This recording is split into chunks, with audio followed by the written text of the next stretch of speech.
안녕하세요. 금요일입니다. 지난 한 주간 수고하셨고요. 주말도 복된 주말 되기를 바랍니다. 한국에서 얼마 전부터 금수저, 흙수저란 말이 자주 쓰이고 있죠. 좋은 집안, 좋은 환경에서 태어나 사회에서 쉽게 성공 가도를 달리는 사람들을 금수저라 하고, 가난한 가정에서 태어나 아무리 노력해도 좋은 직장 얻기가 힘든 사람들을 흙수저라고 한다고 합니다. 오늘 본문인 로마서 3장 1절에서 8절까지를 보면 이스라엘 사람들은 영적으로 금수저를 물고 태어난 사람들임을 알 수 있습니다. 하나님께서 특별히 사랑해 주셔서 할례라는 예식을 통해 그들이 하나님의 백성임을 명확하게 해주셨고, 또한 모세를 통해서 율법을 전해 주셔서 하나님의 백성답게 살 수 있는 길을 환히 보여주셨죠. 어떻게 보면 특별 가외까지 시켜주시는 것입니다. 그런데도 이스라엘 백성들은 하나님 앞에 철저하게 낙제를 하고 말았습니다.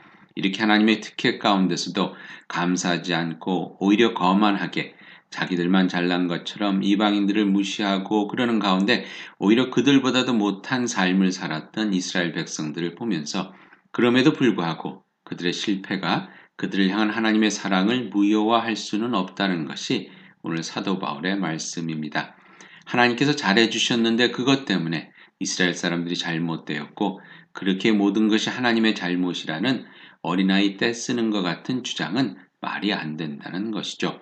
더 나아가 개중에 몇 사람은 그들의 죄로 인하여 하나님의 인자하심과 은혜가 오히려 더 돋보이게 되었으니 더 죄를 짓자라고까지 말하는 사람들이 있다고 하니, 자기 중심적인 인간의 생각이 얼마나 뒤틀릴 수 있는가를 보게 됩니다. 그야말로 배가 부르니 별 생각을 다하는 꼴불견의 모습이라 아니할 수 없겠습니다. 이 아침에 이런 적반하장의 모습이 분명히 우리 가운데도 있을 것 같다는 생각을 해봅니다.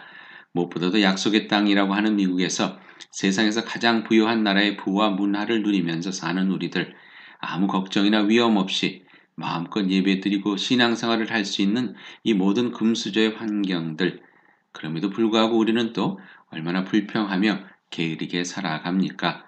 몇 주 전 김영선 선교사님께서 13시간을 자전거를 타고 수양에 참석하려고 온 아프리카 청년들의 이야기를 들려주셨는데, 우리는 10분이면 운전해서 올 수 있는 교회를 바쁘다, 피곤하다 등등의 핑계로 마다하고, 그리고 나서 나중에 신앙이 자라지 않는다느니, 교회가 재미없다느니 등의 말도 안 되는 적반하장격의 불평을 늘어놓고 있지는 않는지요. 금요일입니다. 주말에는 성경 공부도 있고 새벽 예배도 있고 주일 예배도 3번의 기회가 있고, 하나님을 기쁘시게 해드릴 수 있는 일들의 기회는 교회에서, 그리고 가정에서, 그리고 세상에서 수도 없이 많습니다. 참다운 금수저답게 제대로 쓰임받는 삶이 되기를 축원드립니다. 기도하시겠습니다.